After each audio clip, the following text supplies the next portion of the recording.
In the dim light, a cold voice declared that the one promised a bright future was now dead.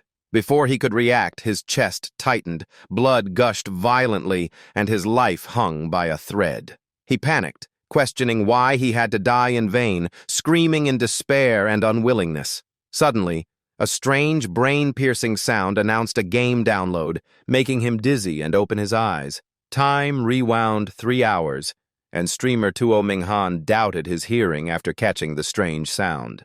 A seductive red-haired girl appeared before him, asking gently, while he awkwardly blamed lack of sleep. She pushed an envelope, saying she wouldn't disturb him much, and invited him to the platform's reality game. He frowned, reading about a world arena where blood equaled real life. The ad described a global game with endless dungeons and brutal strategies, making him scowl. After reading, he flatly refused, saying he wasn't interested. He stood to leave, but the girl sipped coffee and softly reminded him of future consequences. She calmly believed he would soon return if that was his choice. He ignored her, left the cafe, and blamed himself for wasting time thinking it was a business deal. Thinking of Shen Shui's birthday tonight, he decided to arrive early and hailed a taxi. Just as he was about to get in, the mysterious voice echoed again in his head, mentioning the world game.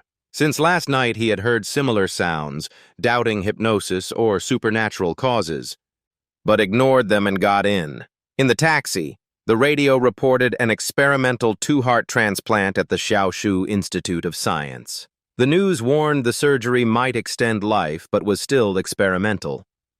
Tuo Ming'an frowned, fearing harmful broadcasts, mind in turmoil. He reflected that one heart meant one life, and forcing change would lead to crime, trafficking, moral collapse, and chaos. The driver's words pulled him back, and he smiled bitterly, reminding himself it had nothing to do with him. He paid, left the car, and walked to Shen Shui's house, still feeling uneasy. Shen Shui happily welcomed him. His longtime high school friend, bright as sunshine, invited him in. He smiled softly, realizing he was early, asked about the empty house, catching a strange scent. Shen Shui said her cousin was preparing food, and friends would come later. A female voice called from the kitchen, telling them to chat. Liu Ana, Shen Shui's cousin, peeked out to greet warmly, sparking his faint memory. He thought back to how Shen Shui was once the school beauty, rumors of her liking him causing trouble, wondering if that kept him single. Shen Shui blushed, asking about his future plans, and he vaguely said, freelancing. She curiously asked why he chose psychology, her eyes shining. He smiled, saying he chose it for fewer negative voices, now fitting as it brought inner peace, then asked Shen Shui about her plans. She softly smiled dreamily, saying she wanted to see the sea, but had never left home far, so it was only a dream. She also wanted to open a tailor shop and become a reporter to face harsh truths and live fully. She suddenly stopped, smiled lightly to hide her feelings, and offered him homemade bread to taste. Hearing that, Tuo Ming'an took the bread, thinking he needed a livelier topic. After a bite, he praised it as better than store-bought and complimented her skills. But a strange sensation rose instantly. His eyes glazed, body limp, collapsing onto Shen Shui. Weakly mumbling, he wondered if the bread caused it. Shen Shui took out a strange spray, her gentle yet cold voice apologizing for liking him too much and wanting to keep him forever, then sprayed a mysterious drug on his face. As he fainted, she drew a sharp knife, its blade gleaming without trembling. She stabbed directly into Tuo Ming'an's chest. A mechanical voice announced the official game start, the player failing at novice level, preparing for the opening ceremony with billions watching. The system reported an error, asking if he wanted to reload data after determining the world's outcome. Tuo Ming'an drifted in the void, confused, recalling Shen Shui killing him and wondering about the game voice. A save selection screen appeared. Afternoon on the street or evening in Shen Shui's room. He was shocked to see save options actually existed. Recalling the earlier street sound, he wondered if he could change his death, then chose Save Slot 2. He opened his eyes, stunned to find himself back in Shen Shui's room. A flood of mission notifications appeared before him. The system listed endings like happy ending, true ending, normal ending, with hint mechanisms to alter events. The sole goal being survival in the World Game Trial phase. Tuo Ming'an told himself this was only a trial. The true opening ceremony lay ahead. After death and reload, he resolved to face reality and prepare. Shen Shui suddenly spoke softly, pulling him from thought, asking what he was thinking. She again offered homemade bread, while his eyes fixed on her, watching every detail. The system notified a clue. Her skirt's bulge hid an object. Progress 10%. Clue stored in the tracker. He shuddered, realizing the bread had sedative. The spray was under her skirt, and with Luana in the kitchen, he had to escape carefully, so he feigned a stomachache and asked for the restroom. On the way, he spotted a white lab coat hanging on a rack. A new notice appeared. Clue on Luana, Deputy Director of the Xiaoshu Institute of Science, in charge of dual heart surgery. Progress reached 20%. A pungent odor hit his nose, and the system explained it was formalin, corrosive fluid for body preservation. Progress 30%. He frowned, wondering why Shen Shui's house had formalin, then recalled the clue about Luana. He glanced at the restroom window wide enough to crawl through. Jumping from the second floor was survivable. While climbing onto the toilet, he heard a hollow brick sound beneath. Checking below, he discovered a hidden compartment. Inside were drugged tea, sharp surgical scalpels, and a diagnosis slip from the #1 People's Medical Institute under Xiaoshu Institute of Science. The slip recorded Shen Shui as a patient in critical condition, having voluntarily quit treatment and been discharged. Progress 40%. Tuo Ming'an was stunned as the puzzle pieces slowly fit together. He realized Shen Shui had a terminal illness and sought Luana, hoping dual heart surgery could save her. Though unscientific, for the dying, they still gambled on that fragile hope. He clenched his fists, realizing he was the material Shen Shui needed for the surgery to extend her life. As that thought arose, the same familiar scent from when he first entered the house wafted over. A sense of dread surged. Just as he noticed danger, the bathroom door burst open. Shen Shui and Luana entered with cold stares, Luana speaking. The knife in her hand gleamed. Shen Shui hastily reminded Luana this was an illegal surgery, lacking equipment, so they must act fast while the victim was unconscious. Before Tuo Ming'an could resist, he blacked out, the old scenario repeating, awaiting the fatal heart stabbing. But this time, when he opened his eyes, he was standing outside the cafe instead of Shen Shui's house. A hoarse voice called him like a lost soul, asking if he still wanted the taxi. Startled, he looked at the driver, then saw his phone buzzing with Shen Shui's birthday invite. Taking a deep breath, he chose not to go and returned home. He realized after dying he had reloaded again, this time choosing the afternoon save to avoid the diddly script. He inquired with friends and learned no one else besides him was invited to the birthday. Clearly this was a trap targeting him. Was this game real or hallucination? If a game, there should be a character panel. Instantly, a status screen appeared, showing player Tuo Ming'an, ID, level, life, mana, stamina, strength, agility, spirit, charm, luck, all detailed like in a game. At that moment, his phone buzzed again. A flood of messages from Shen Shui demanded why he hadn't replied or come, saying she prepared everything, questioning what she had done wrong. The last message chilled him. Shen Shui was already at his door. His heart pounded as he gripped the phone tightly. It felt like an invisible knife hovered right at his chest, danger pressing closer every second. As expected, her voice rang warmly outside the door, announcing her arrival. He wasn't surprised, knowing he couldn't avoid this. To escape, he had to clear this novice dungeon. Pretending calm, he opened the door with a smile. Shen Shui stepped in, pouting and scolding him for making her wait. He gently replied he was cooking and didn't hear. On the table sat coffee and bread he had prepared, and he invited her to taste. Seeing this, she was briefly flustered, murmuring how the items matched exactly what she had made, thinking they were spiritually connected.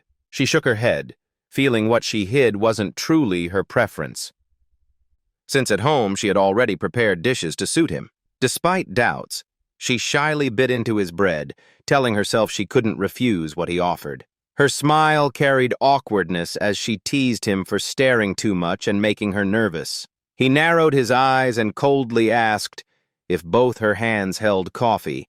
How could she draw the spray hidden under her skirt? His words shocked her, making her drop the coffee cup that shattered on the floor. Instantly, Tuo Mingan drew a knife to her neck. Shen Shui trembled, pleading tearfully for him to lower the knife. But she quickly realized her body was weak because the coffee had been drugged.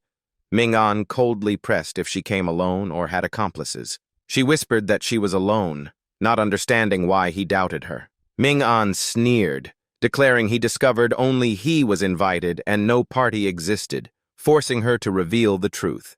The system announced 50% progress, new clue, Shen Shui's plan.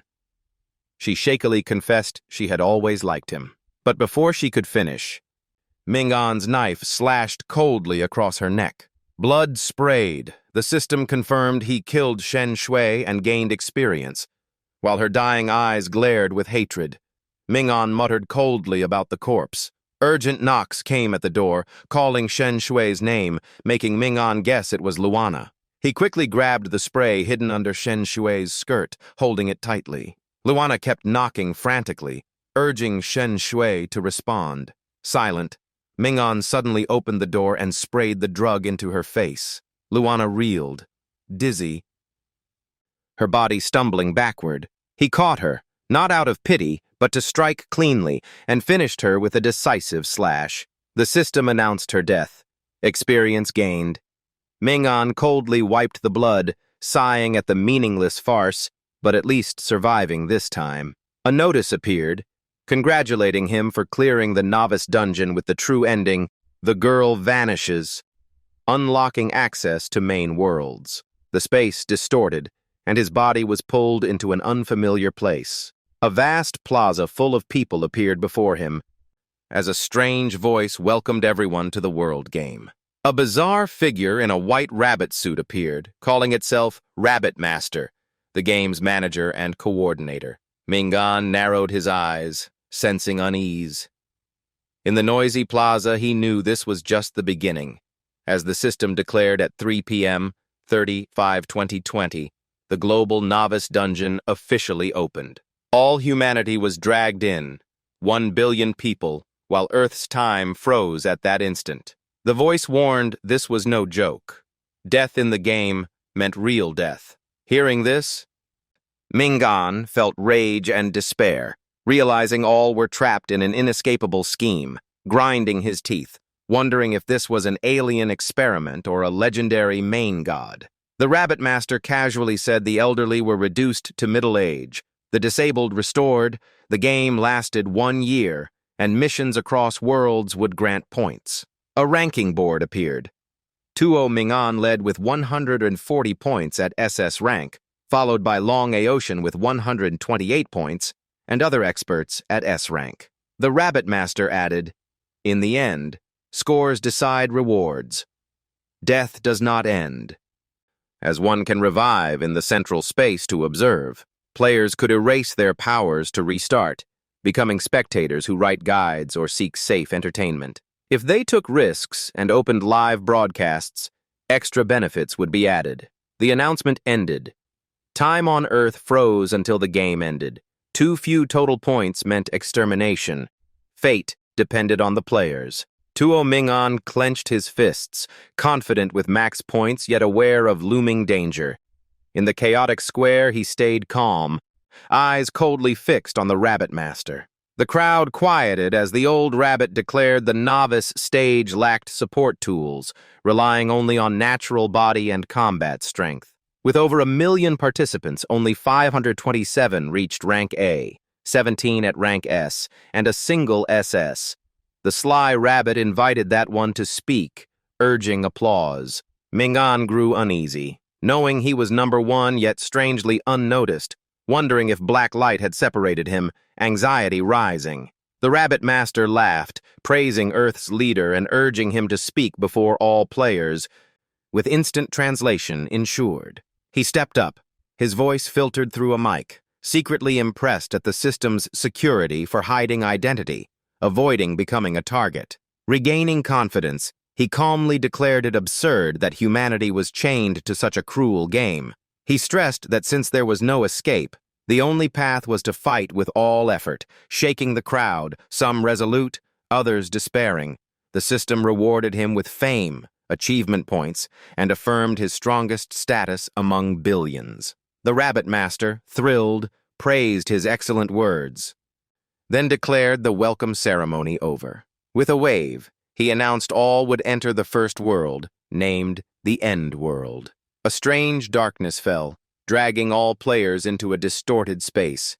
Mingan pulled strongly within. A new notice appeared. The End World was split into 50,000 instances, each holding about 20,000 players. His personal info showed Tuo Mingan, novice leader title, no class, low base stats except 500 life and 10 willpower, starting points at 0. He woke in a cold iron cage, where the system suggested spending points to buy skills and items. 5 others shared the cage: a rough buzz-cut man, a youth with glasses, a man in a suit, and 2 panicked girls. The buzz-cut man raged at being caged from the start. The man with glasses worried, clueless about the context or reason for imprisonment, heightening tension. Mingan noticed the 2 confused girls still unable to adapt, fear written on their faces. He counted only 6 members, deducing this was a small-scale stage. A notice popped up, signaling a chance to draw a high-tier skill, costing 120 points. Mingan confirmed the price and gained a rare red skill, Clone. This skill created a duplicate with equal strength, consuming great energy, able to re-merge or self-destruct at will, effectiveness tied to spirit. He muttered that the start was decent, but he was still weak and needed long-term planning. He then spent another 80 points, obtaining a rare green skill, Eradication. The new ability could destroy matter within reach, its power depending on mana invested.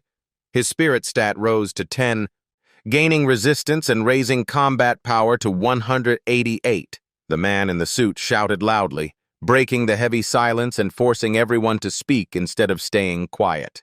The glasses-wearing man calmly noted the place was like a prison, saying brute force wasn't enough to escape. Inwardly, he compared his combat power of 86 as above average, even the strongest in the group. Since no exit was found, he suggested the group share information to understand each other, planning to reveal himself to seize the leader role. The buzz-cut man laughed in agreement, admitting he only had strength, then proposed letting the other act as strategist to lead them. At that moment, he saw Mingan quietly head toward the iron door, panicking and warning him it was dangerous to act rashly. Mingan ignored the call behind him, focusing all spirit to activate his destruction skill. His power surged, melting the iron lock, and with a screeching sound, the door slowly opened. Mingan walked out calmly, expression unmoved. The others in the cage were dumbfounded, unable to believe how he escaped. A cold, mechanical voice sounded, announcing welcome to the first world. The game setting was revealed. Long Nation's City X, with basic mission to survive 15 days, then find an antibody, and ultimately uncover the apocalypse's secret. 5 days remained before the outbreak. Mingan muttered about layered missions, then checked his 1 cubic meter storage bag, finding 2 flashlights, and decided to keep collecting supplies. As soon as he stepped into the dark room, a sharp knife slashed past his face. Before him stood a girl in office clothes holding a knife, eyes filled with killing intent. Mingan was briefly surprised, but quickly composed. He used eradication, instantly dissolving the blade, and coldly reminded her that killers must strike decisively. Mingan emphasized there was only 1 chance to kill, making the girl tremble in shock as her weapon vanished. Suddenly, an old TV in the corner switched on by itself. The screen crackled, reporting on a past epidemic ravaging the port city.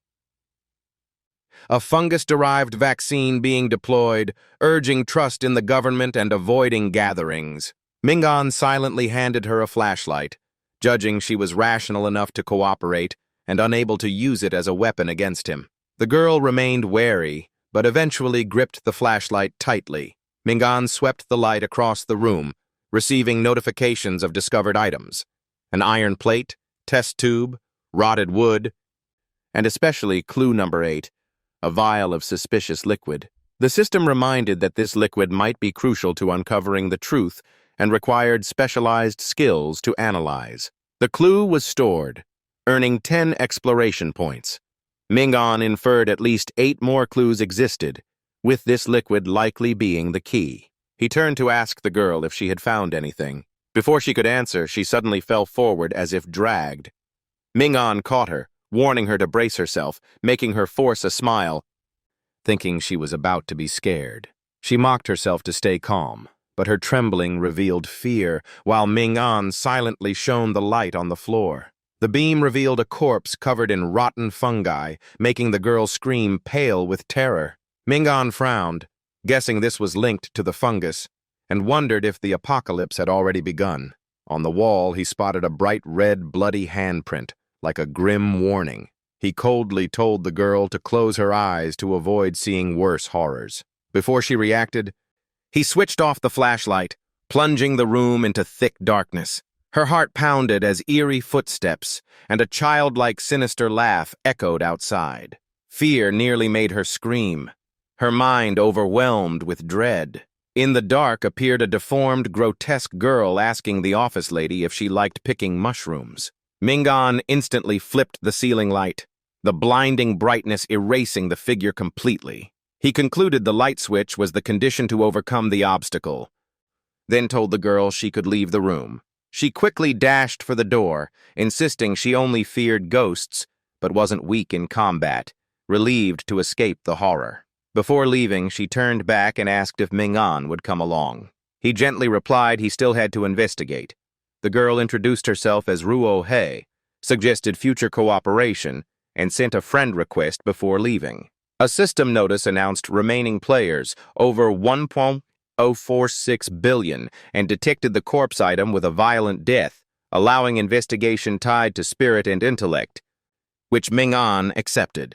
The system reported clues collected: No. 1, No. 3, and No. 6, viscous black blood, fresh mushrooms, and a bright red wrist mark. He noted the first clue: abnormal black blood, never to be touched directly unless no choice. The next clue was a plump white mushroom, suspicious yet potentially a valuable food source in the apocalypse. The last was a red mark on the wrist, looking like a carved symbol rather than ordinary ink. All were stored in the clue tracker, with 30 bonus exploration points.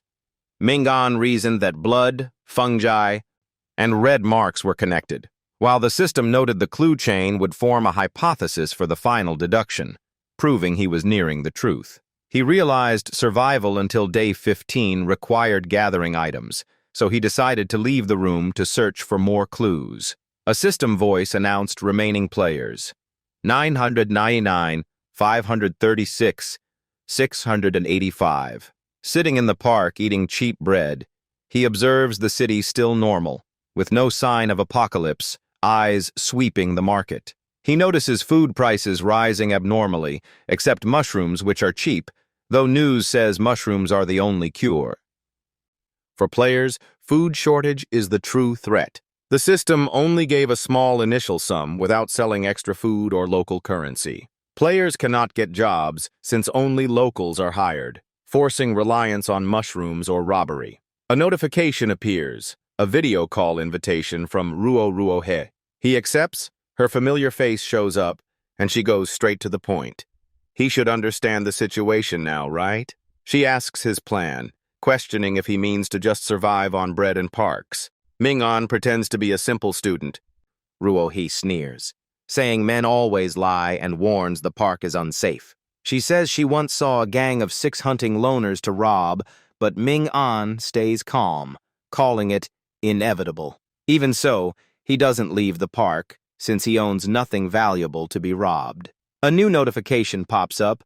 Ruohi asks to share location to bring him money, as she just sold a dagger and has spare funds. Ming-an refuses, saying he has a way to earn money, inwardly admiring her loyalty despite past offense. But then, a hooded man appears from behind, swinging an iron bar at his head.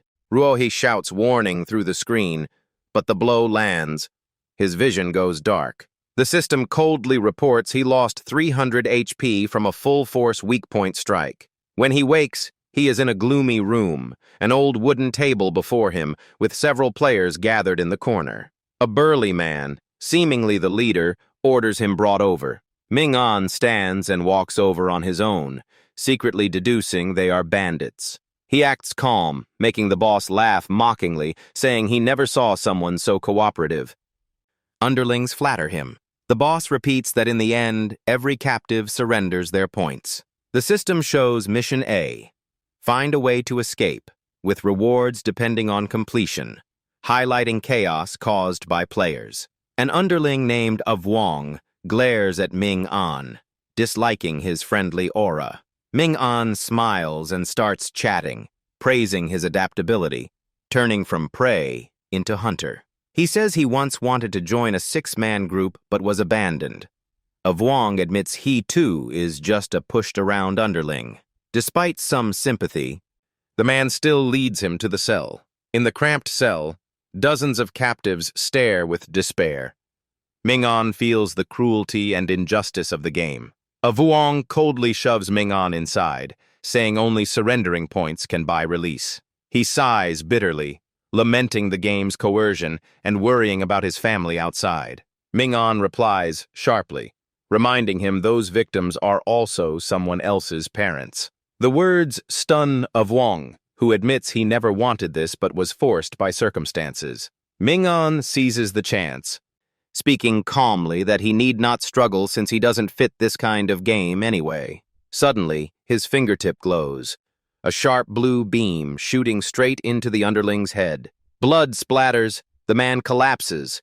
The system deducts 500 HP and confirms a kill, but grants no experience. Ming-an frowns, realizing murder isn't encouraged at this stage since no points are rewarded. He searches the body, finding odd items: a rusty metal bar and a fine watch strap worth 5 points. Strategy number 1, DD auto adds 5 points. He stores the bar in his spatial backpack and scans the prisoners. The captives, shocked at his killing ability, scramble out. One begs him to lead because of fear. Ming-an coldly replies the door is open. Survival depends on themselves, not the old world. He bluntly states his goal is reclaiming stolen supplies, not rescuing unrelated people. A woman suggests waiting until he wipes out the bandits before leaving.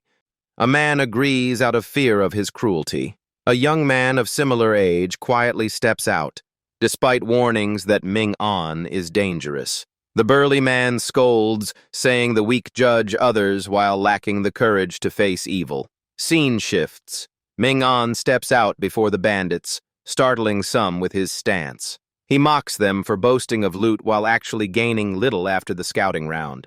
The big man grows angry, muttering that Avwong's failure ruined everything. The boss realizes Avwong hasn't returned, assuming if he was killed it lightens the team's burden, calling it luck. The leader scolds that the kid dared kill their man and still act arrogant before the whole gang. He draws a pistol and fires, the bullet tearing through the target who collapses in blood. But it was only Ming-an's level 1 clone. The boss, still blind, roars a challenge, thinking the boy is truly dead. Ming-an suddenly appears beside him, voice cold and mocking, declaring times have changed. Before reaction, he detonates the clone, an explosion ripping space and shattering the boss. The system grants a broken pistol, a basic weapon repairable, worth 15 points. Ming-an feels mental energy drained, realizing detonating clones consume spirit and must be used sparingly. The henchmen, terrified, beg for mercy and promise to hand over points, but hesitate, knowing kills give no reward. He coldly concludes they tortured others to steal points, and points only transfer by direct contact. two feign agreement, but secretly plan to strike if he approaches. Doubting the clone trick will repeat, Ming-an steps back, smiling coldly, dismissing their words, and declares he needs no pleas, urging them to accept fate. He immediately uses a clone again.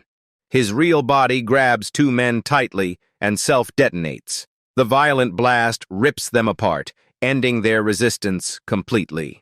The system grants equipment: a white tier basic armor, low protection, defense 3, durability 5, 10, no special attributes. He also obtains a crude metal weapon, white tier, attack 40, durability 610, requiring minimum strength 5. He picks up a green tier 4-piece bracelet, vaguely described, adding only 0.5 luck with no special effect. He acquires an internal map of City X Central Hospital, useful for exploration, with total combat power 195.6. Ming-an stores all items in his spatial backpack, guessing the hospital links to mushrooms and vaccines, then hears a sound indicating a hidden survivor and decides to finish it. The hiding man is found, panics, and hurls a wooden chair at Ming-an, but the clumsy attack poses no threat. Realizing he cannot win, he turns and tries to flee,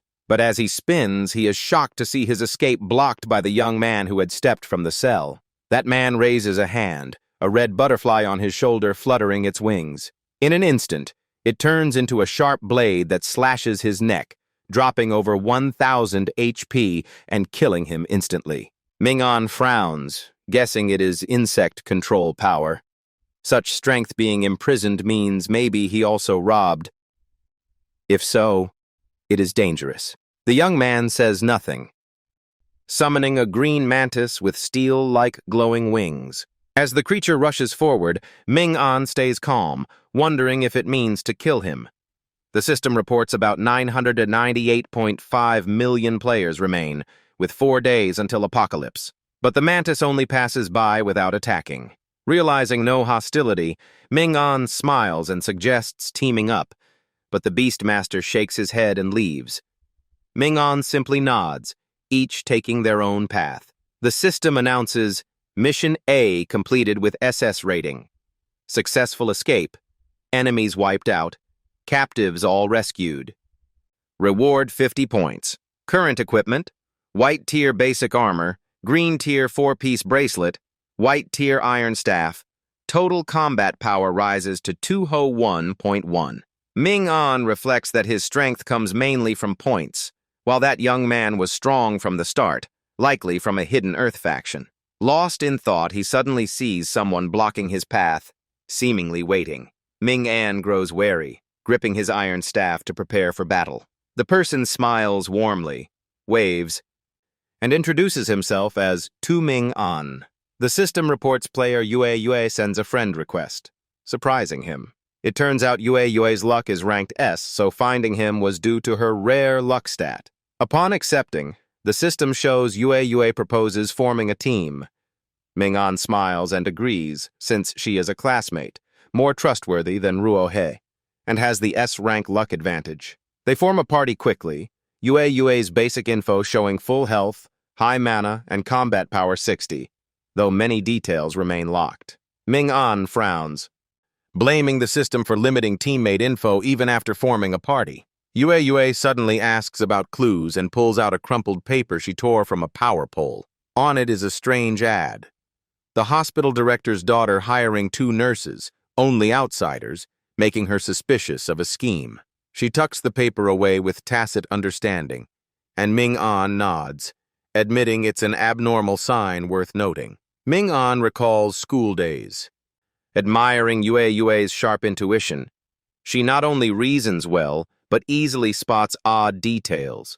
He replies her words make sense and starts sharing all clues he gathered. While listening, Yue carefully absorbs every detail of Ming-an's story. When he mentions mushrooms growing on corpses, she reacts in fright, and he notices she is holding a strange mushroom, giving him a dangerous hunch. Ming-an guesses, if correct, those eating the cheap mushrooms will turn into corpse hosts sprouting fungi, and Yue may have tasted it. leaving her pale. Choking with fear, she grips his hand, begging him to end her before mutation, also asking to find a safe place together. Without waiting, she drags Ming-an toward the suburbs to seek shelter. They stop at a neat white house, standing out in the silence, looking like a promised refuge. Yue excitedly pulls him inside, urging to hurry from the cold and thrilled to reach the meeting spot. Inside, an old man with scheming eyes and a candle greets them oddly, slyly offering his fine wine. He invites them to drink lavishly and enjoy the evening. But Ming-an bluntly refuses, wanting only a normal relation. Yue tugs him upstairs quickly, disliking the foul, brothel-like atmosphere. Behind them, Lao Wang's face darkens, eyes plotting something sinister. Outside, 3 young men rush in, begging for lodging and cheap food in the harsh city. Lao Wang appears with wine, smiling vaguely, and offers them his home-brewed Nu Hong. He rambles about the past, saying he married off his daughter and feels young again with men around to chat. The 3 reveal scornful looks, actually being bandits aiming to rob lone travelers. Before acting, they suddenly feel dizzy with splitting headaches, realizing the wine is strange. They collapse unconscious as Lao Wang sneers, while the system updates remaining players 964,528, 1,568. Upstairs, Yue grows wary, suspecting cheap mushrooms tied to the plague and smelling a foul stench. Ming-an relaxes on the bed but recalls the lab discovery he once saw. Hearing this, she panics, realizing mushrooms for treatment may actually grow on corpses. Ming-an affirms outsiders are barred from earning money, imprisoned, and used to cultivate mushrooms for profit, and this place is likely a disguised mushroom farm. According to Ming-an, City X is nothing but a slaughterhouse, where people perish from greed rather than disease. As soon as he finishes speaking, Ming-an falls asleep snoring, leaving Yue stunned by his carefree attitude. Lao Wang's voice comes outside the door, slow and suggestive, hinting they haven't eaten and asking if they're asleep. Yue is startled, smelling the strong stench of blood from Lao Wang as if he just walked through a slaughterhouse. She tiptoes to the door, peeking through the hole, only to see an oddly silent atmosphere. But when she presses her eye, her heart stops. Lao Wang is right there, sly eyes staring back through the slit. Realizing only Yue is awake, he suddenly forces the door open. Just as it bursts, Ming-an charges like thunder, smashing his weapon into Lao Wang's head, dropping his HP by 120. Without pause, he twists and thrusts into the man's stomach, cursing his treachery, slashing another 600 HP. The item Lao Wang drops turns out to be a strange mushroom. The system declares the antibody mission complete, truth of the world revealed. Reward points are recorded, to be given once the world ends, urging players to keep uncovering the root secret. Ming-an gazes at the mushroom heavily, realizing it can make vaccines but at the cost of lives. Salvation mixed with slaughter. Suddenly turning, he sees Yue wrapped in a blanket like a cocoon and asks what she's doing. She trembles, saying she can't stay in a room with a corpse, entrusts everything to him, and wishes good night. After that, Yue buries her head under the blanket, leaving Ming-an helpless at the absurd scene. Next morning at the central hospital, Ming-an recalls finding a hidden tunnel under the inn's reception, filled with bodies implanted with mushrooms, stench chilling him. A hoarse voice calls.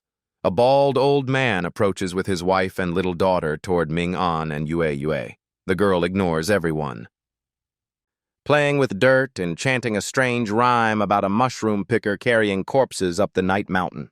The bald man, after sizing them up, beams and entrusts his daughter to their care. The girl keeps chanting the rhyme, her tone steady like reciting a spell. Ming-an is shocked, recognizing it as the eerie song once heard in the lab that started the disaster. After brief words, the bald man leaves with his wife, placing his daughter in Ming-an and Yue's hands. Exhausted after the night watch, Ming-an sleeps, leaving Yue to care for the girl. She gently comforts and tells the girl to follow her for medicine change. As she nears, Yue is horrified to see her body covered in black and white blotches, identical to mushroom parasite victims. After a day of nursing, evening falls. Ming-an wakes, reporting he found the hospital's secret archive and plans to search at the right time. Yue is stunned, since she remembers Ming-an was with her all day. How could he have investigated simultaneously? Ming-an smiles, using his level 1 clone skill to create a vivid phantom copy. Yue is shocked, realizing the one who spoke before billions of players at the start was actually him. Ming-an affirms with stern eyes, implying she must keep it secret. He explains he has mental control abilities that can ease her tension, but she only ponders silently, not feeling the need. Ming-an suggests returning to the abandoned inn as a temporary shelter. Yue agrees, more convinced Ming-an is far above ordinary players. The system reports survivors, 618,573,288.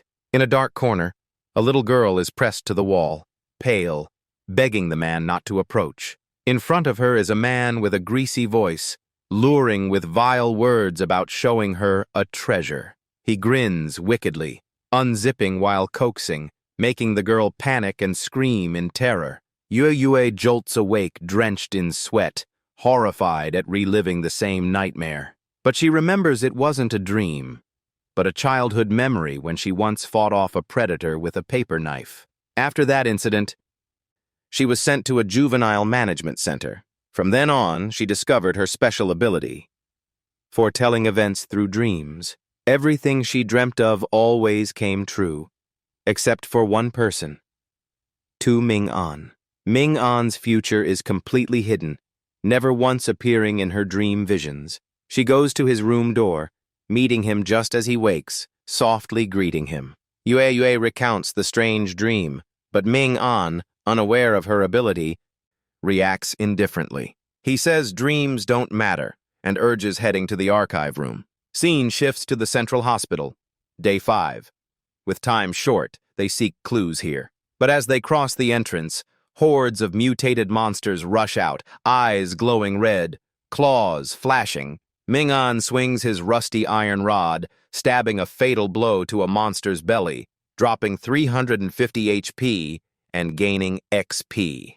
Yue counters swiftly, slicing another cleanly with her sharp sword, slashing 600 HP in a precise strike. Yet the mutants swarm endlessly, turning the hospital into a chaotic battlefield. Yue grips her sword tightly, telling herself all her reward points went into this weapon, her only strength against the undead. Suddenly, the sword glows brightly, destructive energy surging, radiating deadly frost. With one swing, all zombies before her are cut down, vanishing without a trace. Ming-an is stunned, recognizing it as Lak Nuet Chi Tuit, a blue-tier evolving weapon with sinister ice power restraining darkness. Yue's combat power erupts, her stats far beyond before, leaving Ming-an unable to ignore it. With Lak Nuet Chi Tuit, she carves a bloody path, escorting Ming-an safely to the archive room. The system announces clue collected. The vital file archive, adding investigation points and logging it into records. Reading through, Ming-an stops at a note. Tong Miao, born 2019, died from domestic abuse, child of Han Dian and Chen Li Min in City X. Yue is shocked, unable to believe the girl they cared for had long been dead. At that moment, a strange voice rises behind them, startling both. The voice, sweet yet eerie, invites them to play, introducing itself as Tong Miao. The girl leaps onto a bookshelf, chanting a dark rhyme about a mushroom picker carrying corpses in the night. Ming-an notices beneath the shelf many players collapsed lifeless, a chillingly incomprehensible sight. With each verse of her chant, the unconscious twitch faintly, as if about to wake. Ming-an suspects the song holds strange control power, while a stench of corpses spreads from them. The whole space grows heavy, death aura thick and suffocating. Without hesitation, he drags Yue to flee, unwilling to fight once the half-dead mutate. Clearly, Tong Miao is no ordinary child, relying on sinister powers instead of strength, making Ming An more cautious. After a frantic escape, they rush into a half-open room. Ming An pushes her inside and slams the door. Outside, the ghouls slam wildly, but with weakened minds they only pound aimlessly, unable to break in yet. Inside lies the ruin of an abandoned lab, making Ming An wonder about the Dean couple's fate. They waste no time, splitting positions to guard both sides, preparing for danger. Ming An recognizes two mutant corpses as the Dean and his wife, stabbing one with his rod. Yue cleaves the other with Lak Nuet Chi Tuyet. But more terrifying is Tong Miao's corpse on the floor, while another girl exists outside. Suddenly, Tong Miao phases through the wall, smiling eerily before them. She coldly praises, saying they did well. Tong Miao's blank gaze falls on her own corpse and her parents, showing no grief. She recounts her father using patient corpses to grow mushrooms, calling them vaccines, but all failed. Whenever she asked, he beat her and forced her to eat the vile mushrooms, unlike the delicious ones others got. Tong Miao venomously admits hating her parents for making her suffer, and different. She then accuses them of causing Tong Yao's death, finally asking Ming An and Yue if they know who the real mushroom girl is. The system announces they touched the truth, entering the perfect clearance route, requiring a correct answer or deduction from clues. Ming An ponders a hypothesis, but notices Yue acting unstable. He recalls anyone eating mushrooms mutates, and Yue once ate mushroom buns, dread surging. Without hesitation, Ming An lifts her shirt to check. He freezes upon seeing countless dark blotches across her body. Tong Miao spoke seductively, promising to spare Yue if Ming An solved the riddle. Ming An took a deep breath, declaring the mushroom girl was Tong Miao, carrying the city's souls and being a primal experiment. Tong Miao clapped with a fake smile, making Ming An feel briefly relieved. But her grin twisted, and she declared his answer wrong. A huge explosion shattered Yue, blood splattering as the system announced her death. Perfect route failed, and boss battle mode began. Boss info appeared. Tong Miao's power 800, Ming An's only 206. Win rate 0%. Player count dropped to 451,248,658. Tong Miao laughed wildly, mocking Ming An after killing Yue brutally. She sneered, expecting him to rage and try to strangle her. But Ming An stayed calm, saying he wouldn't be angry at a victim, making Tong Miao falter. Ming An sighed, admitting he rushed to trigger the final question without enough clues, conceding a logical loss. He said, though absurd, structurally the mushroom girl could be the director, Tong Miao's father. Tong Miao cut in coldly, asking why, while Ming An's sharp gaze insisted the game's flow was abnormal. He explained that normally players would uncover step-by-step clues in the tavern or mushroom fields before leaving the city. Then they'd reach the hospital or lab for files, slowly revealing Tong Miao's secret. Only after battling hordes of zombies would they face her, the true, perfect route.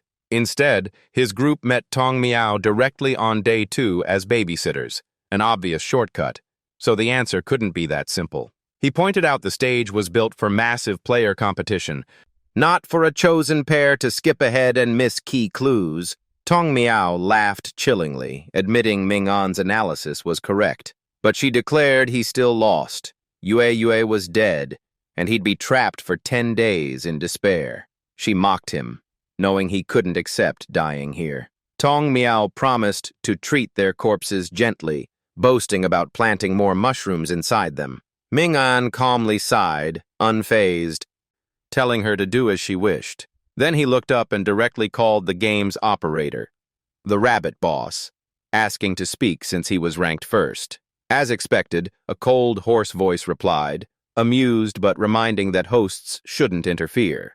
Still, the rabbit appeared, gleefully teasing Ming An for begging, praising the duel of reason versus instinct, life and death. Ming An pressed his lips, eyes flashing slyly, planning whether his secret resurrection skill could break the game's control. Seeing him silent, The old rabbit grew bored, mocking that he thought Ming-an was just a lucky student, but now expected him to kneel and beg to revive his teammate.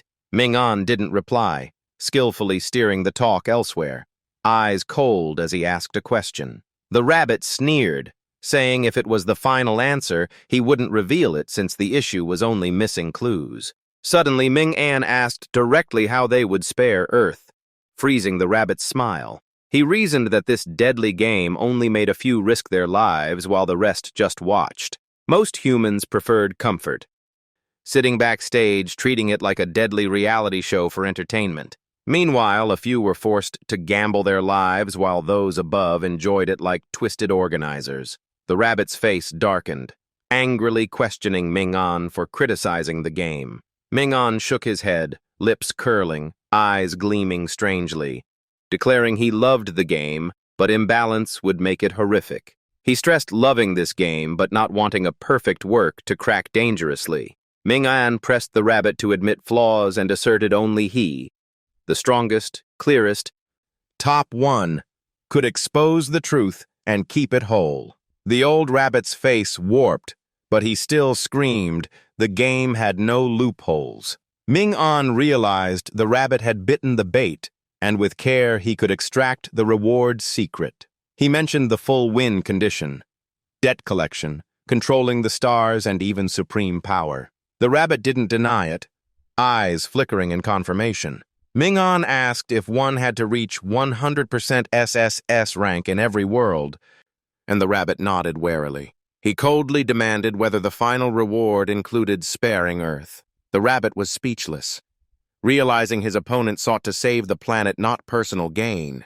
The rabbit grew confused, wondering why Ming-an was unlike the others fighting each other. As the rabbit faltered, Ming-an pressed hard, asking yes or no. The rabbit admitted, but still uneasy, praising him as the most special among billions of players.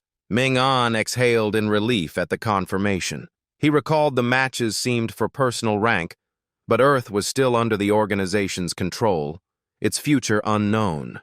So when near death, he tried to exploit the rabbit's distraction to force the truth and find a way to save the planet. The rabbit admitted his deduction, but coldly said he had failed, missing the one perfect chance and couldn't be the final winner. Ming-an smiled calmly, saying he knew but only needed the answer now. To the rabbit's shock, he stabbed himself with Yue's sword, bleeding but trusting his secret resurrection skill beyond the organizers' plans to complete the game next time. That was Ming-an's final words before his consciousness sank into darkness. The clock hands reversed. Time rewound. He awoke to find himself lying on the familiar bed. He wondered what point in time he had returned to. Lifting his head, he saw Yue alive before him, worried.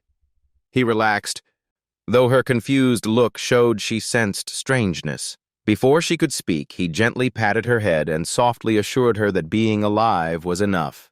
He decided not to enter the records room today, but invited her out for a walk. They left the lounge to hunt zombies for training, since early monsters were weak, good for growth. Ming-an thought runners couldn't survive. The system notified his level up, combat strength increase, attribute points, and more shop rights. Nearby, a player was cornered by zombies, trembling helplessly. Ming-an only glanced, not intervening, since they had preparation time but lacked courage. He believed the weak wouldn't change even if saved, wasting effort. In this death game, millions couldn't be rescued. Yue wanted to protest, but seeing Ming-an's cold decisiveness, stayed silent, wondering if she herself was one he'd keep. She pulled out a map and firmly suggested going to another hospital. Suddenly, a middle-aged man rushed over, scolding them for wandering outside. He hurriedly dragged them into a small convenience store. Inside, many others hid, panicked, refusing to believe the apocalypse was real. Ming-an realized the shop owner mistook them for weak runaways. At that moment, a zombie charged from behind, its roar terrifying the crowd. Ming-an calmly swung his iron rod, landing a critical blow that pierced the monster's belly with massive damage. He told Yue it was just a misunderstanding, no need to stay and protect. They should leave, but Yue shook her head, eyes signaling something mysterious. Ming-an paused, wondering if she had noticed something important here. A striking girl rushed up, hugging him in thanks and introducing herself as Shi Shuang. Ming-an immediately stepped back, keeping wary eyes and distance, uncomfortable with the contact. The middle-aged man interrupted, saying this place was safe with enough supplies and believing the government would intervene. He advised Ming-an not to go out yet, praising his skill but urging him to stay for now. He offered them cramped but sufficient sleeping space. Ming-an politely thanked without refusing. Inside, Ming-an planned that to achieve perfect victory, he needed clues from dangerous spots like hospitals and labs. Using clones to scout first seemed the right plan. Suddenly, loud knocking came at the door. Another girl, Fei Shuang, appeared cheerfully, inviting him to eat noodles made by the owner. Ming-an intended to refuse, but Fei Shuang grabbed his hand, saying everyone should get through hardships together. When they arrived, Yue was already eating with two others. Seeing Fei Shuang pull Ming-an's hand, jealousy flickered in Yue's eyes. Ming-an sat quietly, thinking their digital bodies only needed life and mana points. Food just added energy, so skipping meals saved mission time. But faced with Shi Shuang's sincerity offering hot noodles he couldn't refuse. Watching him eat, Yue grew red-eyed with anger, fists clenched. After eating, the system announced his stamina fully recovered.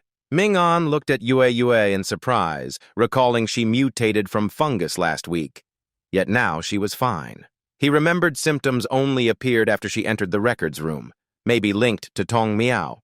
His eyes flashed suspicion. He gently pulled her hand to check, finding no zombie marks, only a small needle prick. Yue angrily shook him off, accusing him of caring only now. She said dying wouldn't matter, and he frowned, warning her not to say that. He seriously told her death was terrifying, and he didn't want her always facing it. The middle-aged man chimed in cheerfully, urging everyone to eat more since he had plenty. Ming-an nodded, taking Yue to gather more high-energy food for stamina. As they passed the shelves, his eyes froze on a strange item on the top. Just as he reached for it, the man's suspicious voice sounded behind him. Ming-an tensed, pretending to drop a chocolate bar to divert attention, realizing this place wasn't normal. The system reported current player count, 403, 459, 186. After an hour back in the lounge, Ming-an decided not to touch the red bottle yet since the owner guarded it tightly. At that moment, urgent knocking came, Shi Shuang calling, but Ming-an stayed silent, hoping she'd leave. Unexpectedly, the locked door opened easily. Shi Shuang stepped in holding a gleaming knife. As the blade slashed down, Ming-an twisted, locking her arm and coldly exposing her as a player, demanding her assassination motive. Even restrained, Shi Shuang stayed calm, her hand bursting with abnormal power, her strength surging. He suspected it was a special skill, harshly asking her reason, but she stayed silent, eyes empty like a killing machine. Impatient, Ming-an tightened his grip, giving her one last chance, but only got silence. Without hesitation, he struck fatally, Shi Shuang's head exploding in blood. The system announced he obtained the green-grade weapon, Shell Dagger. High damage with a debuff causing loss of will to resist. No experience appeared, confirming to Ming-an she was indeed a player. He then took the strange bottle from the shelf, the system logging clue number 4 and awarding exploration points. Description said the liquid resembled detergent, but tasted like a drink. Ming-an linked it to the purple liquid he saw earlier. As he left, he heard strange noises from the room where an older, overweight woman stayed. Ming-an crept closer, stunned to see the fat woman had turned into a zombie, eyes white and snarling. Behind him, the supermarket owner's cold voice scolded that he'd warned not to wander. Ming-an was trapped, a fierce zombie ahead and the suspicious owner behind. As he prepared to deal with the zombie, he realized he had carelessly forgotten his teammate. Yue suddenly struck, her sword cutting down the owner. But in the gap, Ming-an was bitten on the arm by the zombie. Furious, he unleashed his kill skill, smashing its head with the iron rod. The system warned of basic zombie poison, not yet spread. With clenched fists, his eyes showed firm will to survive. Ming-On drank the purple liquid from the strange bottle, hoping to neutralize the toxin, but the wound remained. Disappointed, he quickly deduced another method was needed, firmly asking Yue to cut off the infected arm. She hesitated, fearing his pain. Ming-On shook his head, insisting the liquid wasn't an antidote. Just another useless type. He concluded vaccines must exist in multiple forms and couldn't be simplified. Gritting his teeth, he signaled agreement. Yue mustered courage, slicing off the arm. Blood sprayed, and the system reported a sharp drop in players. Yue's hands trembled as she bandaged him, while Ming-On used a 10 HP potion for continuous healing. After several uses, his HP refilled and the toxin vanished, but losing an arm left him unable to wield the iron rod, forcing a new weapon choice. Suddenly, an office worker from the group rushed in. Panicked at Shi Shuang's and the owner's corpses, then fainted, foaming at the mouth. They immediately noticed something strange. He mutated without being bitten. Ming-On coldly swung his sword, ending him before full transformation. He told Yue after this chaotic night they should rest, and at dawn head to the central hospital to verify his theory. Yue nodded with full trust. No objection. The system announced he obtained the item Broken Red Nail, described as quite useful. The system gave a clue. Fungus growing on the tall white zombie corpse with cracked fiery caps, granting exploration points and recording. Clues 2 and 3 combined into a second hypothesis. Fungi on corpses and on zombies were different, possibly tied to the so-called vaccine. Yue curiously asked if Ming-On had watched the game's live streams, her eyes bright. She explained eliminated players sometimes became spectators in live stream forums, wandering rooms for info. Currently, a hot post topped the Hall of Fame about masters dominating the apocalypse. The poster analyzed detailed data, feedback rates, popularity, and existing skills, constantly updating info on strong players. She continued about the Hall of Fame. First place was Aini, a 24-year-old heir of a global top 500 family, with fire control, a violent looting style, level 3, at least 10 strength, about 250 combat power, guarded by bodyguards, potential rated 710, strength 1010, intellect 510, charisma 610. Comments overflowed with admiration, praising and predicting him as the arrogant speaker at the opening. Yue concluded the current leader was Aini from Country A, eagerly pointing out intelligence analyses about him. She continued with the next ranks. No.2 Yan Wei, a 21-year-old star from Country F, with mind-affecting skills, many fans, strong in languages and clue-gathering. No.3 Adao Fu, 29 from Country G with shady origins, weapon expert, about 200 combat power, avoids direct fights. No.7 Lu Shu, around 25, able to control insects, owning a red butterfly and green mantis with overpowered strength, mantis at 280 combat power, rarely shows himself, feared as an assassin. Hearing Lu Shu's name, Yue's eyes lit up. Ming-On suddenly remembered meeting him during a bandit hideout raid, growing cautious. Yue suddenly laughed, half joking that she just saw Ming-On's name also on the ranking list.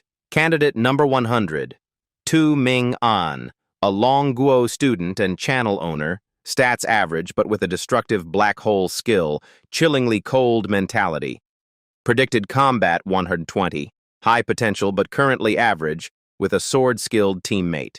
Ming-An read his analysis, noting it was underestimated since his true combat power was 230, feeling insulted as if belittled. The stream heated with comments about his injury and ranking.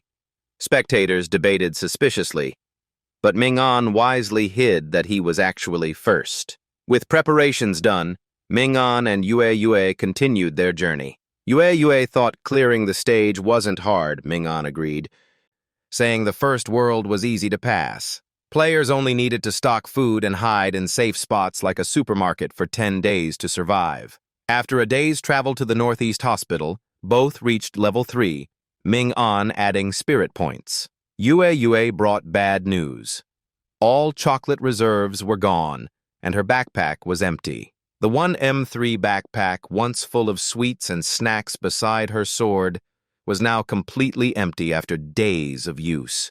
He smiled lightly, pointing forward, saying they should move on since a small convenience store lay ahead. Inside, he saw it had been looted. Only scraps remained on the first floor, so he suggested checking the rooftop.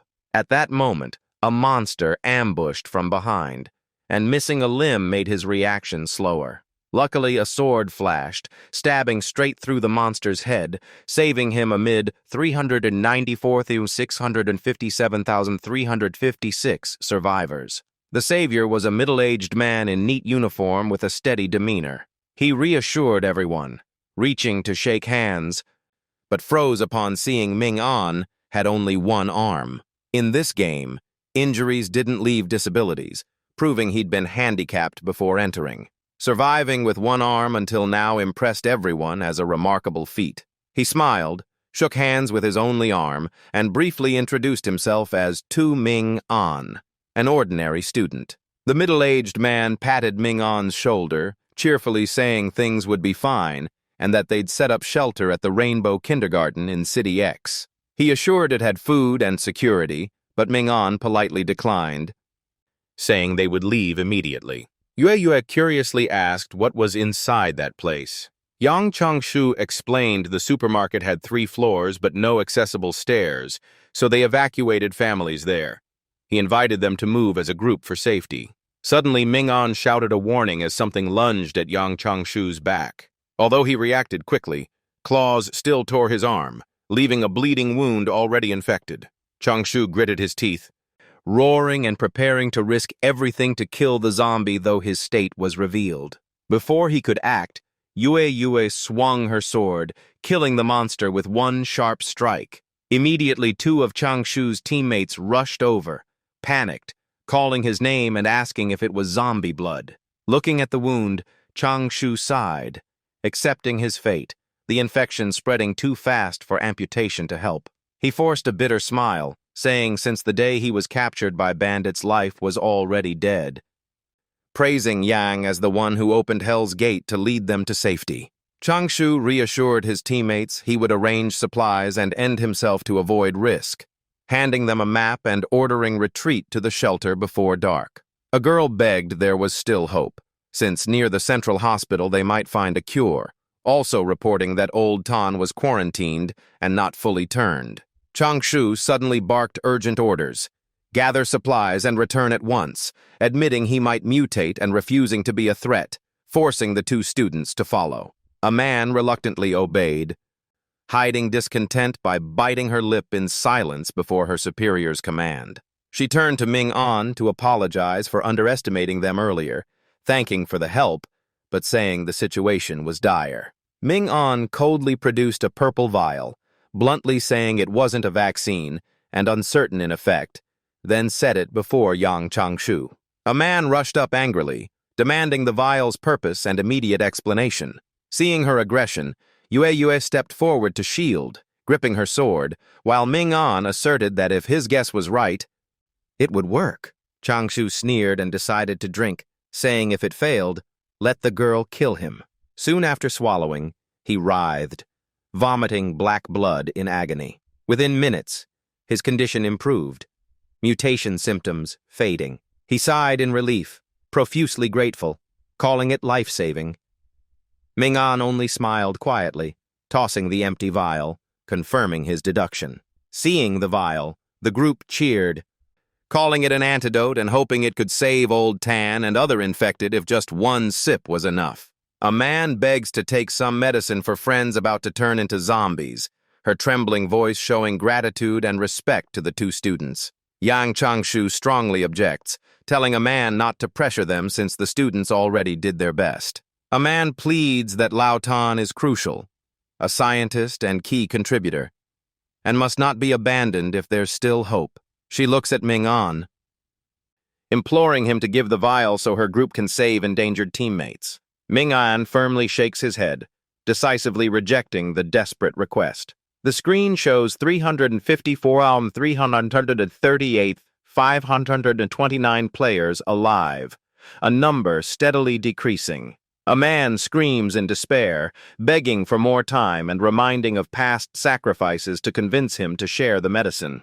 Yang can only sigh, stressing they can't force the kids, but feels sorrow for the painful choice between teammates. Tears falling, a man admits she doesn't want to coerce them but can't accept watching comrades die. The quarrel is live-streamed, with viewers divided.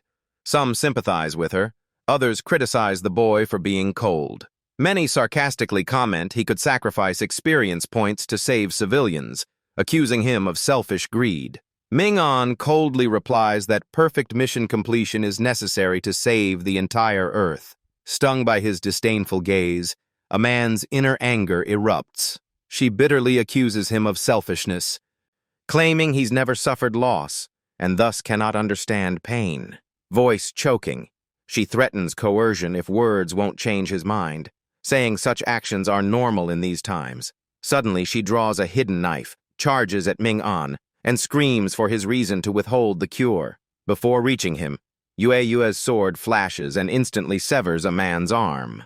Yue coldly warns that if she speaks again, the next strike will take her life. A man's companions are horrified by the sight, crying out in terror. They argue their only goal was to save lives and never expected it to escalate this far. When one man rushes to attack, Yang Changshu intervenes by knocking out his own teammate instead of touching Ming-On.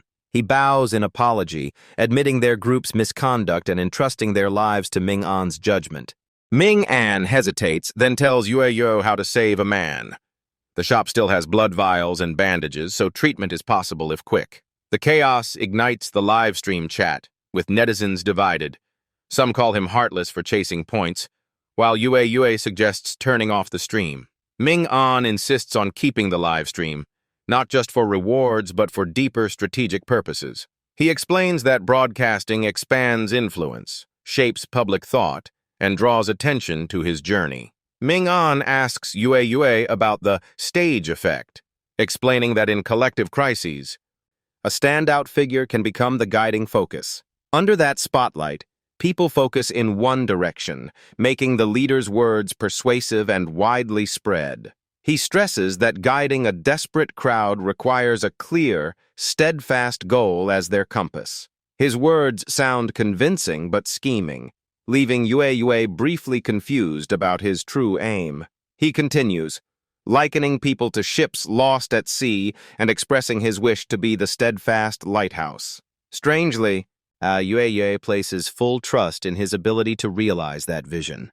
The scene shifts to Aine's live stream, currently ranked 5th worldwide. Bearing a fire-themed name, every move of Aine blazes like flame, both mesmerizing and terrifying. Comments cheer that Aine has just leveled up, praising his unmatched performance. When a girl asks about heading to the central hospital, Aine coldly says he has foreseen the coming outcome. Aine stresses no one has predicted perfectly to finish flawlessly, urging them to hurry to the hospital for clues to claim that feat. Some mention the one who declared he'd achieve perfection.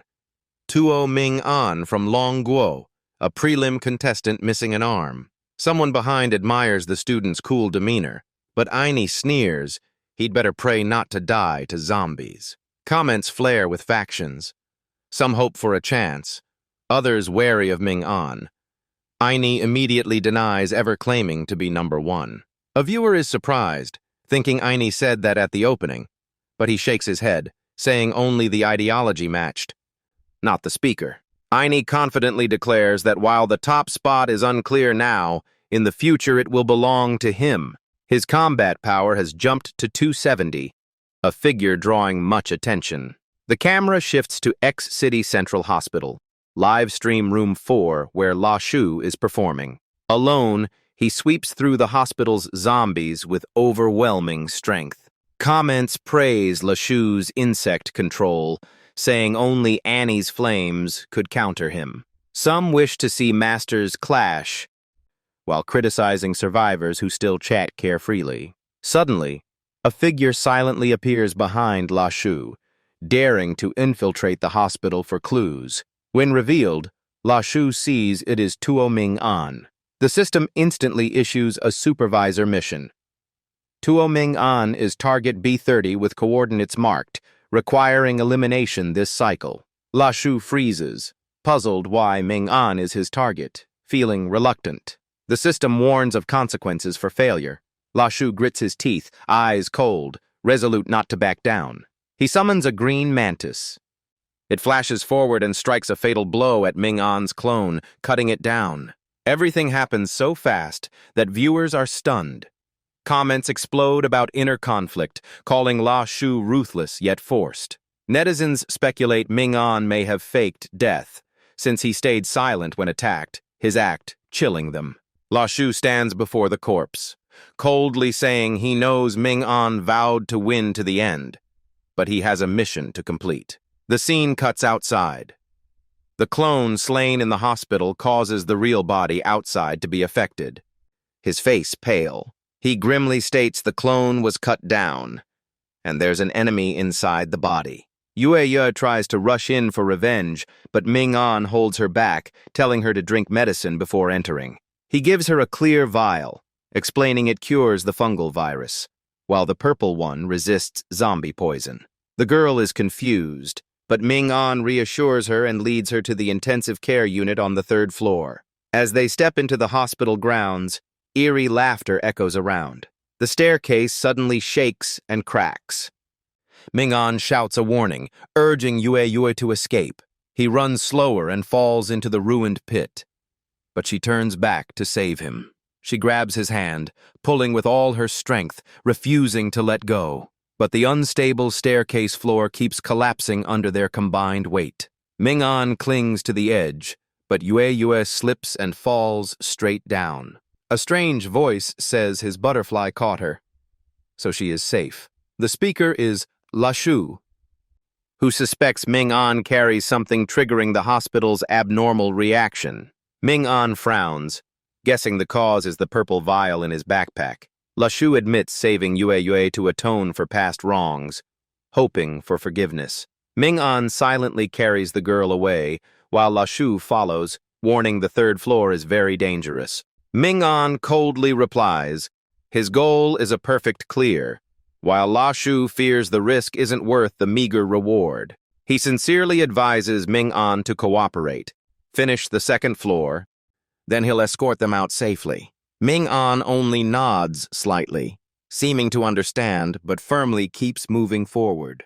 Carrying Yue to the 3rd floor, he anxiously calls her name as she lies unconscious. La Shu follows, surprised at Ming An's stubbornness, unable to guess his intent. He thinks to himself the boy can't even wield a weapon anymore, shaking his head helplessly. Suddenly, a shrill voice asks if Ming An wants the final clue on the 3rd floor. Looking up, he sees Song Miao blocking the way and coldly demands her terms. She grins eerily, proposing a death chess game, using lives as chess pieces. As Ming An steps onto the 3rd floor, the system announces the branch dungeon World Chessboard with a perfect SS reward. Song Miao tilts her head, smiling, confident Ming An will remain strong alone. The system assigns him as the Red King. Red armor appears on him, making him look like a king on the board. A system prompt says this dungeon is PvP between teams, with opponents randomly chosen from 50,000 groups. The view shifts to Ani's team, where he confidently claims the girl in red is the final boss, and killing her ends it. Hubert frowns in objection, advising they stick to the process and gather all 3rd floor clues first. Annie acts indifferent, agreeing to leave all decoding work to Hubert, while he sighs in frustration. Julia gently reminds Annie not to impose her own strength standards on others, since not everyone is as tough as her. Annie indifferently urges Julia to hurry, not wanting Musima Kawaso to seize the advantage first. Like Ming An's side, Annie's group also encounters Song Miao blocking their path, showing curiosity. She grins eerily, praising their strength and inviting them to play death chess. The system announces Annie's team has entered the perfect route with total combat power of 868 and 60% progress. Song Miao recalls her father loved chess but never taught her, while she only longed for someone to play with. Her eyes gleam madly as she declares that now everything else is meaningless. She again invites Annie's group to join the match, and the system adds that lives will serve as chess pieces. Matchmaking succeeds. Annie's 4 with total power, 868 versus Ming An, and unconscious Yue, only 240 power. Annie smirks disdainfully, recognizing Ming An as the opponent, and seeing this as a chance to teach him a lesson. The system explains rules. Each team picks a king. The rest become chess pieces, moving and fighting by turns. Win condition. If the king is defeated, the whole side instantly loses. Knights deal heavy damage, move far, but can't cross barriers for direct attack.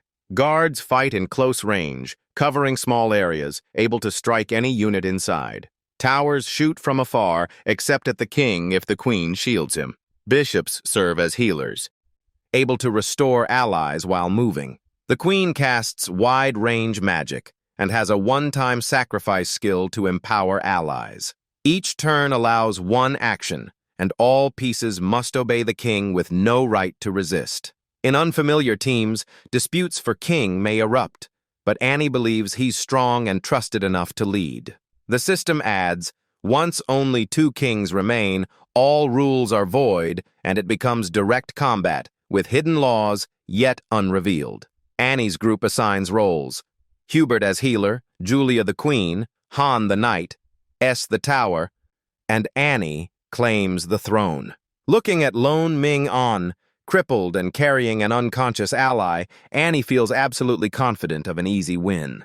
He mocks Ming An as brave but naive, clueless about the powerful lineup before him. Yet Annie also admires his courage in cutting off his own arm, offering a private talk if Ming An admits fault. Julia speaks off-topic, annoying Annie, who shoots her a cold glance. She only smiles lightly, mocking back and encouraging him to perform before the global audience. Stream viewers buzz with sympathy for Ming An facing the world's strongest team, calling it a dramatic opening. Amid countless eyes, he remains strangely calm, showing no sign of wavering. Standing at center stage, Ming An faces Annie, the world's #1 player.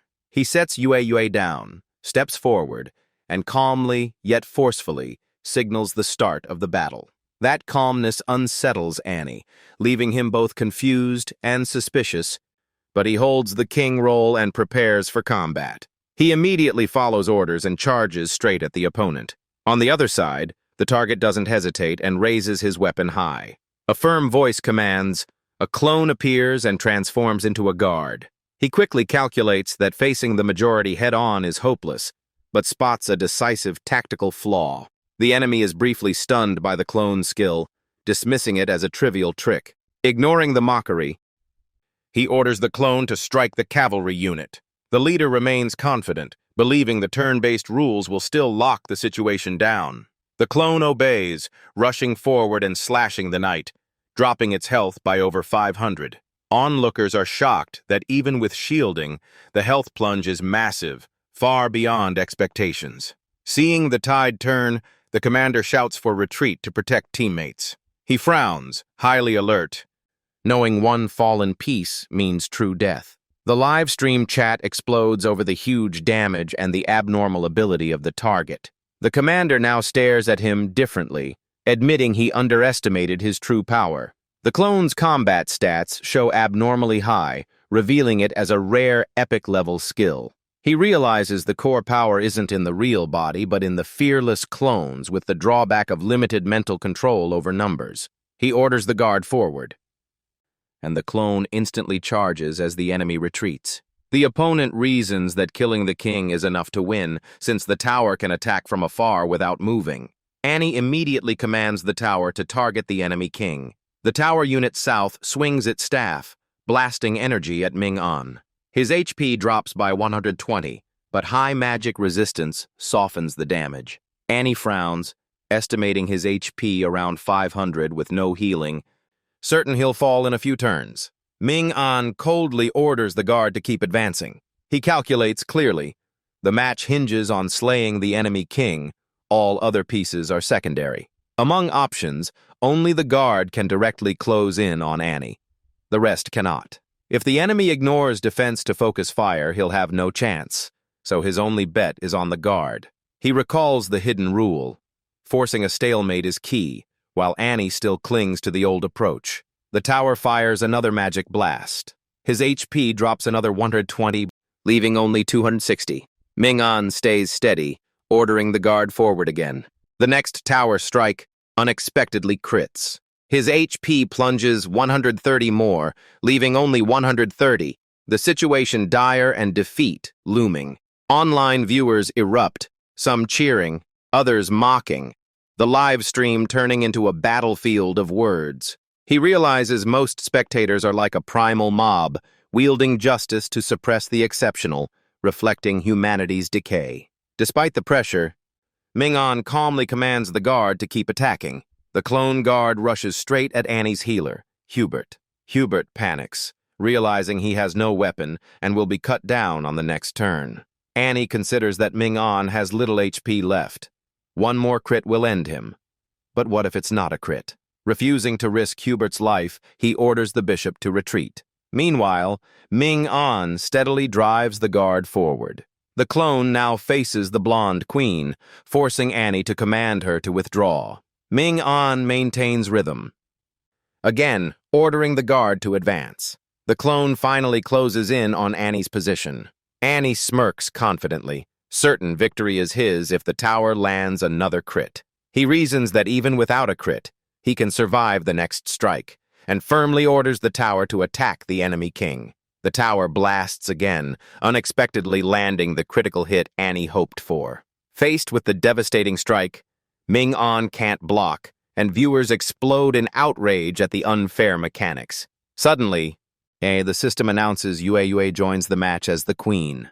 Annie is horrified to realize the tower can't bypass the queen to hit the king, forcing a target switch to her. The critical blast redirects, striking Yue and cutting her HP by 300.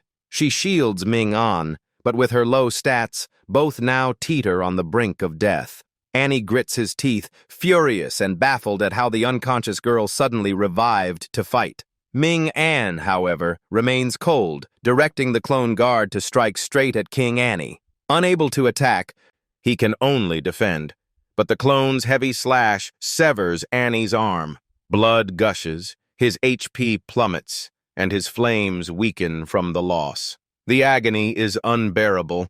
Tears stream down Annie's face. The stream erupts as viewers watch Annie cry, worried over his fragile state.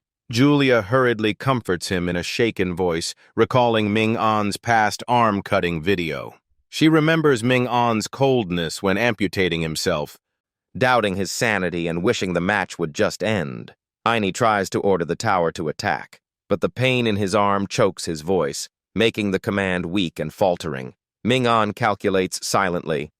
The clone hasn't finished Annie, and the enemy tower is still intact. If the tower kills Yue first, he'll command the clone to strike Annie for victory, even at the cost of her life. Annie panics, realizing if he orders an attack now, the enemy queen will die, but he'll likely fall as well. He suddenly shouts, eyes cold, refusing to believe he's fighting just an ordinary student. Ming-an stays silent, thinking the game already dictates players' fates, all bound by its rules for gain. After a few seconds, Annie chooses to retreat instead of attacking, preserving Yue's life. Ming-an exhales softly, looking less tense, but keeping calm for the next round. The match is taut as a bowstring. Ming-an keeps ordering attacks while Annie retreats in fear. Both fall into stalemate. One wary of the tower, the other afraid to take more hits, and the hall grows oppressively silent. Though weak, Yue firmly urges Ming-an to keep fighting for 15 days, sacrifice himself, and slay the enemy king. She halts, gaze burning, stressing he is a top master and must not fall here. As her words end, the live stream erupts, filled with shouts, shock, and praise, turning the moment into a roaring sea of sound. To Ming-an, Yue is both battle partner and worthy companion to carve a perfect victory, a guiding light for humanity. Her talent, intellect, and shared resolve keep the final wish on course. Ming-an softly tells her to wait for the hidden rule to appear. Suddenly, the rabbit moderator appears. Shrill voice, curious why the audience is so captivated. So it's because the beloved #1 is locked in a life-or-death duel? Of course, both are renowned masters. A suffocating match where the challenger seeks to topple the ruler, leaving only one standing while the loser loses strength, fame, and friendship. The host rabbit bursts into laughter, calling it the ideal duel. A fierce clash of wit and might, lamenting that it stalls into deadlock. The tense stalemate is deemed dull. Then the system announces, the hidden rule is unlocked, allowing any living piece to sacrifice. Either charge straight at the enemy king or shield allies from incoming strikes. With this secret rule revealed, the board's atmosphere changes violently, like an unseen flame rising. The crowd erupts, shouting thunderously. The rule forces sacrifices for chances, exposing the cruelty of the game, and all eyes fix on Tuo Ming-han, the current world #1, creating a shockwave. In an instant, Annie reacts fastest. With icy eyes, she decisively orders Knight Han to sacrifice himself, opening a direct strike path toward the Red King. Though heavy-hearted, fate seems to have destined Han as the first sacrificial pawn. On the other side, Tuo Ming-an quickly counters by sacrificing a guard clone to block the fierce blow. Ming-han is left stunned, unable to grasp the brutality of this new rule. Meanwhile, Aini decisively commands, pushing Tower Zio onto a death path to fire directly at the Red King. Before, she had scorned Tuo Ming-an as easy prey in prelims, not worth a comrade's life. But now, knowing he tops the rankings, her survival fire blazes, willing to sacrifice anyone for the chance. On Ming-an's side, he calculates, mana full, spirit 16, total mana 210, each skill costs 5, clone summoning costs 80, leaving him enough to create 2 more copies. Without hesitation, Ming-an summoned another clone to block the Celt Tower. But each clone's appearance tore his body with pain, and controlling them felt like torturing himself. On the other side, Bishop Hubert accepted his fate, removed his glasses, and firmly wished Annie victory. With strong will, Aini ordered Hubert's sacrifice and launched the final strike at the Red King. Ming-an gathered his strength to summon the last clone to block Hubert, reaching the limit with no more copies left. Each time a clone vanished, it felt like blades slicing into him, sinking him like a whale into endless suffering. Now only Aini and Queen Joelia remained. Joelia's sad eyes accepted the end, urging Aini to win. Aini gritted her teeth, eyes determined, and ordered Queen Joelia's sacrifice, and she struck directly at the Red King. It was Ming-an's turn, but he hesitated. Yue urged him firmly, telling him to sacrifice her for the final win. From above, a radiant light shone, revealing the desire for a perfect choice that only led to sorrow and regret. After a moment of thought, Ming-an suddenly raised his hand to activate level 1 skill, Swift Annihilation. But the target was not the enemy, nor anyone else, but himself. Time reversed, bringing resurrection once again. When he opened his eyes, Ming-an was shocked to see Yue still there, now as the queen. Random storage mechanics made the respawn point unpredictable. This time it fixed when she became queen, so if she stood behind him, Celt Tower's strike would still hit her. If he delayed to charge a third clone, time would run out. If he redirected a clone to the Celt's tower instead of chasing Aini, he would die right after and still lose. This seemed the knot of the scenario, where time was stuck at an unfavorable save point. Blue light from Joelia rushed closer. Without immediate action, all would be too late. Seeing Ming-an's hesitation, Yue gently but firmly said death was only part of the experience, not the end. She added that when they returned to the Lord God's space as an observer, she would still choose to enter dungeons again to help him. Ming-an stood silent, lost in a maze with no exit, where every outcome forced Yue-Yue's sacrifice. After countless resurrections without hope, he wondered if everything ended here. Yue-Yue's voice reminded him of the past. She was quiet, reclusive, tied only to the sword. Yet he always invited her to try new games. In pixel games, she could never beat the chaotic monsters. In 10-player brawls, she only dared hide under the tower while he rampaged across the map.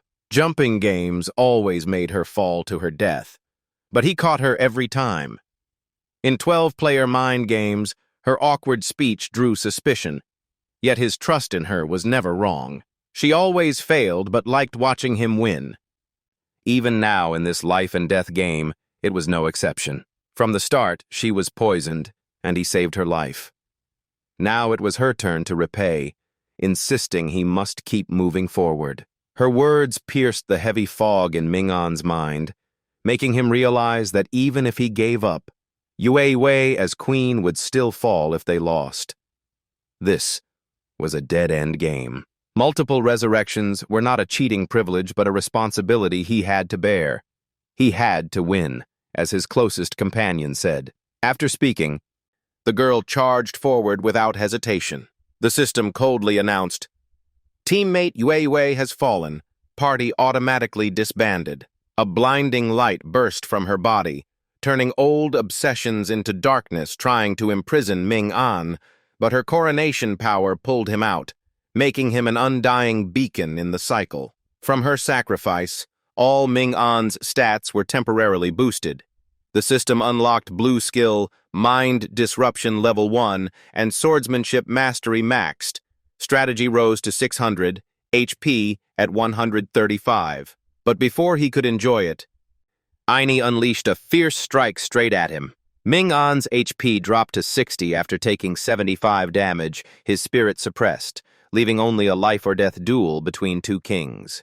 Aini, the blue king, had 95 HP, while Ming-an, the red king, had only 60. With only two left, all rules vanished, leaving only a fight to the death. At this point, there's nothing to fear. I'm a ranged mage, I can definitely finish him first, Aini thought coldly, casting a spell. But her blazing fireball was instantly cut apart by Ming-an's sword as it neared. Damn it!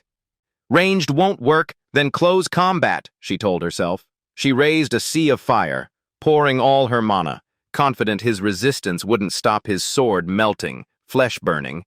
She refused to believe he'd step in. Contrary to her expectations, Ming-an charged straight through the blazing flames.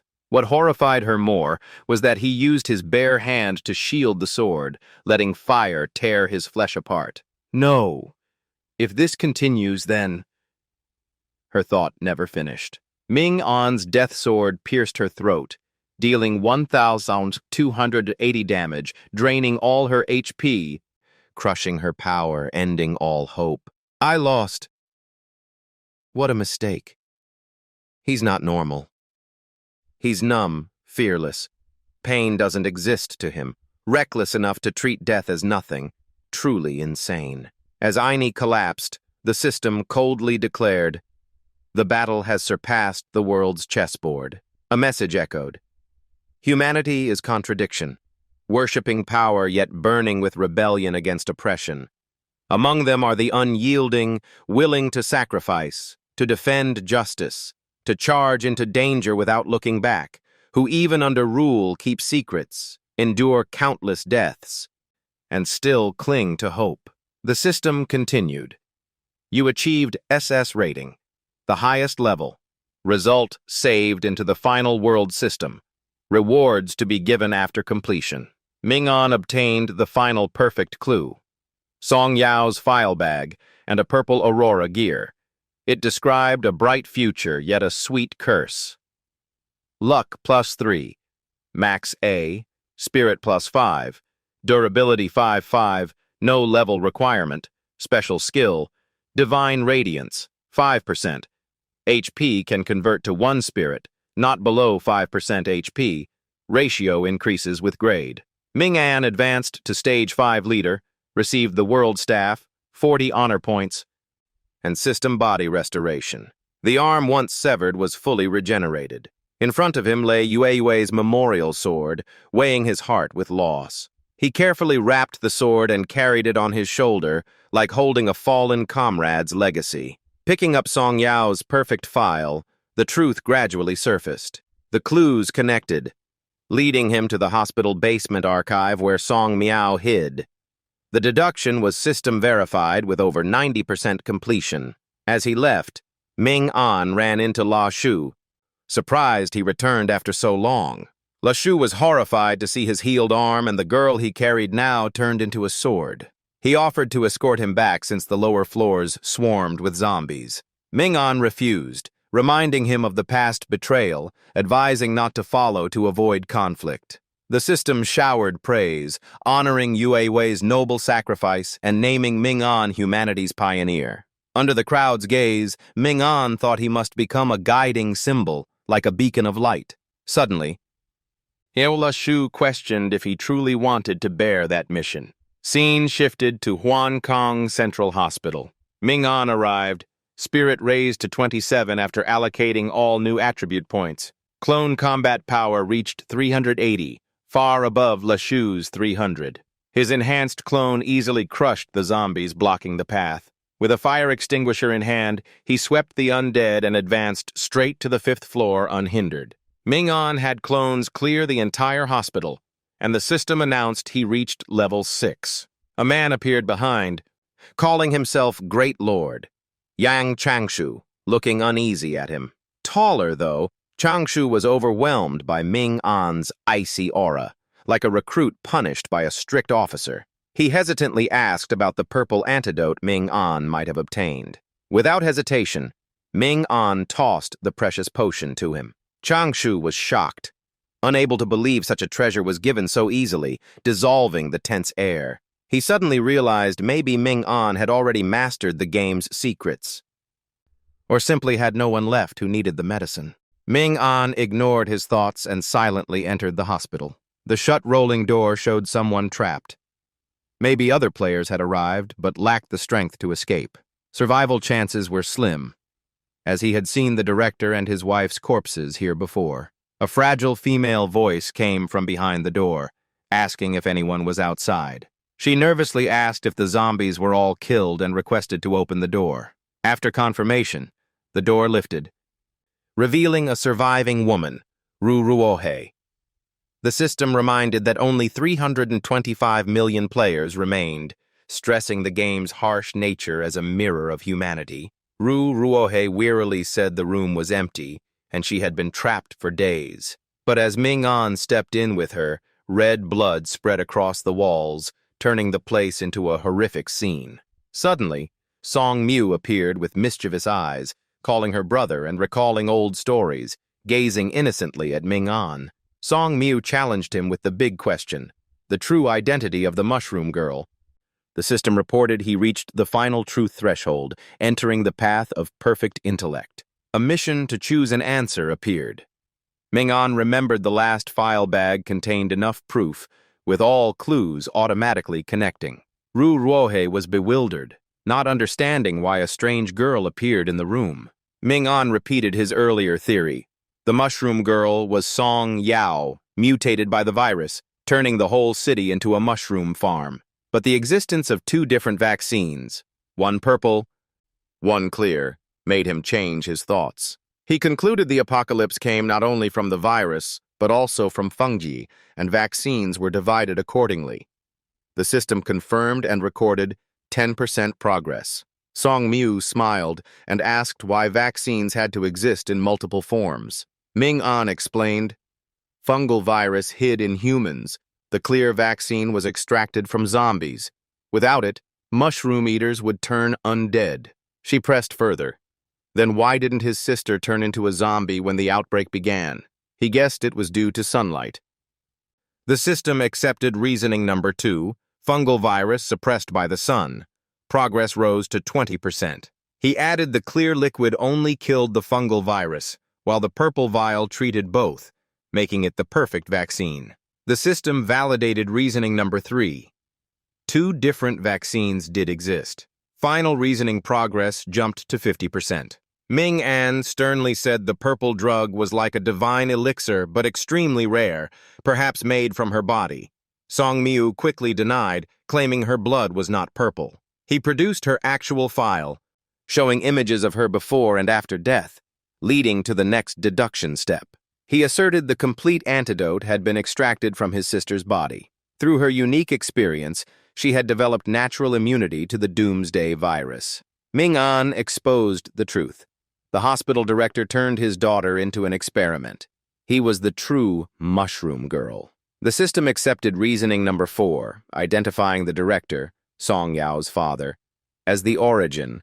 Progress reached 75%. Ru Ruohei was stunned, realizing the one she hated was actually just a victim forced into it. Song Miu stayed silent, neither admitting nor denying. Ming An continued. She did not die from abuse, but was placed on the operating table by her own father in the name of saving others. Ru Ruohei tried to defend her, but Ming An coldly countered. From victim, she became a complete destroyer. He recalled the scene he once saw. The director and his wife, once holding the vaccine's hope, eventually turned into zombies. Song Miu's purple blood left meaningless. They, the researchers, were slain by their own test subject in revenge. The system confirmed reasoning number 5. Song Miu died by her father's hand. Progress hit 90%. Song Miu sneered, admitting she killed her parents and called it justice, feeling no regret. Ming An agreed, blaming all mistakes on the mastermind behind the scenes, the rabbit boss. Ru Ruohei teared up, pitying the tragic father-daughter fate, unable to grasp such cruelty. Ming An calmly replied, the director was pushed to the limit by world pressure, and even if he wanted to save humanity, he could not atone with his daughter's blood.